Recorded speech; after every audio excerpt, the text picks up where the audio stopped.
à tous et à toutes. Donc comme je vous l'ai dit dans les tours de gel du mois de juillet dernier, je vais faire pas mal de vidéos, donc chroniques notamment, donc je fouillerai là-dedans dans ce que j'ai lu et dans les mangas qui sont dans l'étagère que vous ne voyez pas, des livres qu'il faut que je vous chronique en vidéo, qui sont chroniqués en écrit sur le blog, mais que j'ai pas pu tourner en vidéo. Ça fait des mois que j'ai pas dû en faire, je sais même pas quand ça date. La dernière chronique écrite doit être quoi de l'an dernier, et encore, je dois être ça. Je dis donc j'aimerais bien en faire pas mal pour mon mois d'août parce que je travaille quasiment pas actuellement. J'ai plein de livres dans ma palle et puis je peux trouver des livres en e-book, donc ça en fait pas pour les acquisitions pour le mois d'août. J'en ai trouvé quelques-unes, par ça tout va bien. Je tiens à préciser que peut-être moi ça ne va pas au retour écran. J'ai une très bonne, je vois très bien sur le retour écran pour ce que ma luminosité. J'ai juste un peu travaillé mes volets parce que j'ai le soleil qui justement est dans cette direction là et quand il tape, il tape. Donc je suis retrouvée mes volets, donc je sais pas si vous voyez que ça fait très sombre. Je tiens à préciser que si sur 2-3 chroniques, parce que je les tourné comme ça d'affilée, vous entendez des espèces de coups de marteau, des truelles, là, vous savez, le truc pour étaler le béton. J'ai mon voisin à côté qui est en train de faire un petit muret, donc il le fait lui-même à la main, donc je vous donnerai peut-être ça. Bref, passons. Donc là, dans cette vidéo, je vais vous chroniquer Miss Peregrine et les enfants particuliers de Ramson Riggs aux éditions Bayard.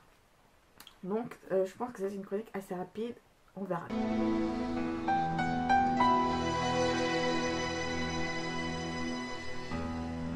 Alors, pour vous parler du résumé, donc Jacob Portman, qui a 16 ans dans l'histoire actuellement, depuis son enfance, a été bercé par les histoires de son grand-père Abraham, surnommé Abe. Je vais raconter un petit peu l'histoire du grand-père de Jacob. De toute façon, je ne vais pas trop vous spoiler. On n'attirait quand même pas ça du livre, qu'on sait qui de quoi. Donc le grand-père de Jacob, lors de la Seconde Guerre mondiale, il a dû quitter sa Pologne natale qui était sous domination allemande, nazie. Vous voyez comment vous voulez. Il a dû fuir donc sa Pologne natale. Il a dû quitter toute sa famille pour aller vivre en Angleterre. Dans un pensionnat dirigé donc par Miss Peregrine et dont les enfants sont bien particuliers et tout ça. Jacob a toujours eu du mal à le croire, jusqu'au jour où son grand-père se fait tuer et que Jacob rencontre une espèce de quelque chose dans l'ombre, une chose qui aurait apparemment tué son grand-père. Et pour savoir ce que c'est vraiment, il est obligé d'aller se rendre dans ce fameux pensionnat, donc son grand-père n'arrêtait pas de lui en parler pour découvrir la vérité.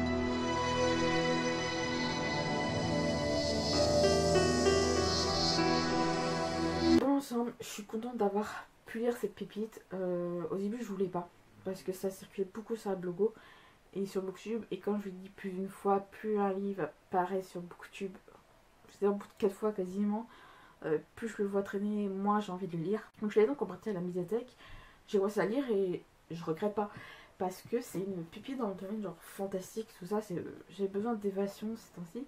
Et puis c'est vrai que le film sort le 5 octobre prochain au cinéma, donc en France si ma marée est bonne. Et c'est parce que j'ai vu la bande récemment et j'ai vraiment adoré l'histoire. C'est une histoire qui est très sombre. J'ai beaucoup aimé le personnage d'ailleurs, que ce soit Jacob ou justement les enfants particuliers, etc. J'ai vraiment beaucoup adoré. Ce qui est vraiment intéressant aussi, c'est que ce côté où, que surtout ce qui a été fait, comment ont été traités en général les enfants particuliers là-dedans. Tout ce que le grand-père de Jacob a raconté, on dit. On a le même avis, je pense, que Jacob, c'est de dire c'est du grand n'importe quoi. Mais après, plus l'auteur creuse, plus qu'on se dit, en fait, c'est normal. Après, voilà, c'est une histoire qui est vraiment assez intéressante à lire, je sais pas comment dire. C'est bien ficelé, c'est hyper épais, le livre, je crois qu'il fait quoi, 400 pages et des brouettes. 443 en comptant donc les remerciements à la fin, qui n'ont même pas une page, et ce qui est appelé crédit iconographique. C'est crédit iconographique, notamment l'iconographie là-dedans, je vous en parlais un petit peu après. Donc, il y a quasiment à peu près 440 pages de pur plaisir. Alors, c'est divisé en parties, pas un chapitre, des parties qui sont chapitre ou partie, vous voyez, mais moi j'ai un tout actuellement, j'ai du mal à préparer les chroniques. En chapitre. Le livre disait en chapitre, des chapitres qui je trouvais par moments un petit peu longs sur la descente. Mais en fait, on est tellement absorbé dedans qu'on ne sent pas les pages se tourner. C'est vraiment une histoire qui nous évade, nous fait voyager ailleurs.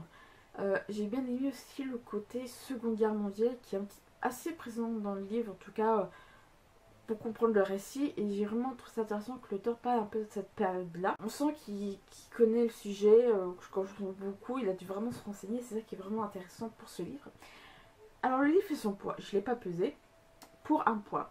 Je vais vous parler de ce qui est dit, aussi, parce que je pense que c'est le papier qui fait ça, parce que c'est un papier qui est assez épais, et on voit des choses assez intéressantes dedans. Ce sont des photos, donc on croit des photos comme ça à peu près, que j'ai beaucoup aimé. Et oula, les photos elles s'appuient un peu c'est à dire que l'auteur décrit une scène, tout ça, et il y a la photo, donc on se fait une idée, et la photo est là pour appuyer un peu le propos de l'auteur. Alors pour ma part j'ai du mal à savoir après si les photos justement sont là pour appuyer les propos de l'auteur ou si c'est l'auteur qui a écrit son histoire autour de ces photos. Mais j'ai vraiment aimé ce concept un petit peu de on vous donne un peu une image, c'est-à-dire que pour beaucoup on donne une image écrite, tu te débrouilles pour t'imaginer, en fait, tu te l'imagines par toi-même.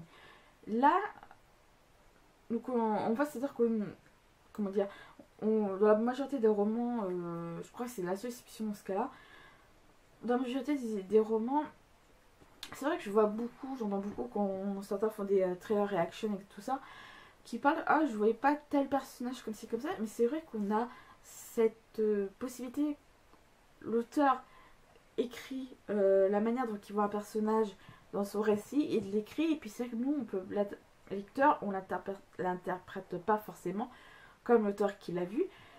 Non seulement l'auteur nous donne la possibilité d'imager, mais il nous confère un peu sa vision de la chose, donc comme par hasard ce qu'il écrit correspond à la photo. Donc c'est là qu'on se demande, est-ce que l'auteur a écrit l'histoire et a utilisé les photos pour appuyer sur le propos, ou est-ce que l'auteur a écrit son histoire autour de ces photos. En fait on ne sait pas comment l'auteur a créé son histoire, et je trouve ça vraiment intéressant parce qu'on se dit, ça nous plonge un petit peu pour savoir un peu sa manière de penser. Et j'ai beaucoup aimé un peu se dire comment cette histoire est ficelée, où ça va nous emmener. C'est ce qui fait qu'au total, comme j'ai dit, c'est vraiment ce livre, comment vous dire, ce livre a une partie d'addiction parce qu'on se dit, c'est des chapitres qui sont longs, mais on est tellement dedans par la manière dont l'auteur nous emmène dedans, comment il décrit les lieux, comment il fait visualiser certains personnages, même savoir des petits lieux par le biais de photos. C'est ce qui permet d'avoir une histoire, un récit fantastique, tout ce qu'il y a de plus crédible au monde. C'est-à-dire que on a l'impression que l'histoire est tout ce qu'il y a de plus vrai au monde. On voit les personnages qui sont à côté de nous, on a l'impression d'être à côté d'eux. J'ai vraiment adoré. Et la bande-annonce du film, donc de Mission Secret en particulier, réalisé par Tim Burton, nous donne vraiment la possibilité de voir un monde qui est vraiment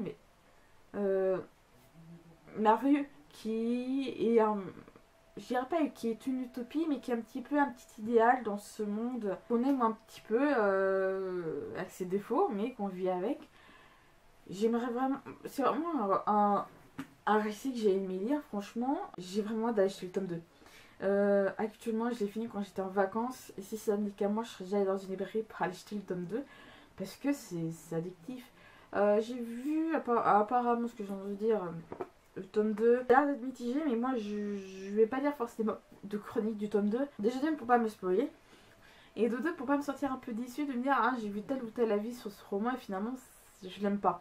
Donc c'est pour ça que je me garde à mon petit côté suspense, mais on verra bien ce que ça va donner par la suite.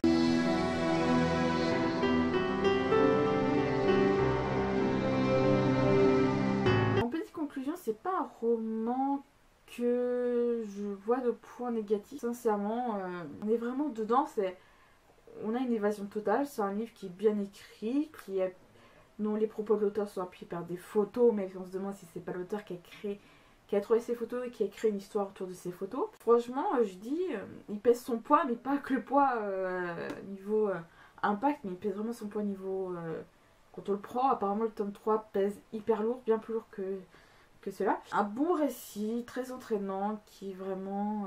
si vous avez besoin de vous évader dans un autre monde, c'est vraiment un style de lecture que je peux vous conseiller largement. Donc voilà, Si vous avez la possibilité de l'emprunter dans votre médiathèque ou bibliothèque, faites-le parce que franchement c'est un livre qui vaut le coup. Profitez-en parce que je pense que ça va être vraiment un très intéressant.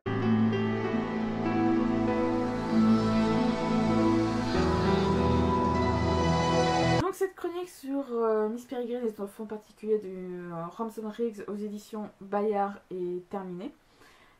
Si vous trouvez qu'il y a des trucs que je dois rajouter ou non aux chroniques, dites-le moi en commentaire. Si vous l'avez lu, donnez-moi votre avis. Si vous l'avez pas lu, dites-le moi si justement ce livre vous tente. Et sur ce, je vous dis bonne lecture.